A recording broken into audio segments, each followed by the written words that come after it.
சக்தியின்றி சிவனும் நிலை என்றுரைத்து சிவனும் சொன்னார் நெற்றிக் கண் திறந்தே. 10 மாதம் சுமந்து காக்கும் பொறுமை கொண்டு பக்குவமாய் உணவை பண்போடும் அன்போடும் பாசத்தோடு குழைத்து படைக்கும் குணவதியாய் பார் போற்றும் உன்னத படைப்பு பெண்ணாவாள். தங்க மகளாய் பிறந்து தரணி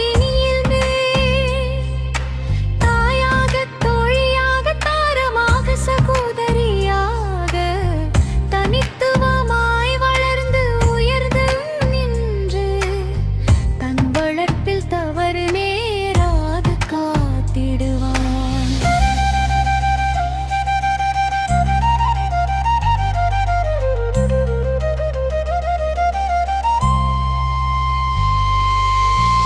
குடும்பத்தை கோயிலாக குலம் தழைக்க செய்வாள்.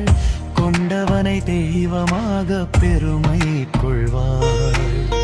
குழந்தை செல்வங்களை இன்றெடுத்து மகிழ்வோடு அன்பும் அறிவும் தந்து மெழுகாய் உருகி நிற்பாள். சரசுவதியாய் லட்சுமியாய் பார்வதியாய் என்றும் மனை விளங்க செய்து தோள் கொடுத்து நிற்பவள். அரவணைத்து ஆறுதலாய் அன்னையாக வந்தவள். அம்மா என்றழைக்க அபயம் தரும் சக்தியாவாள்.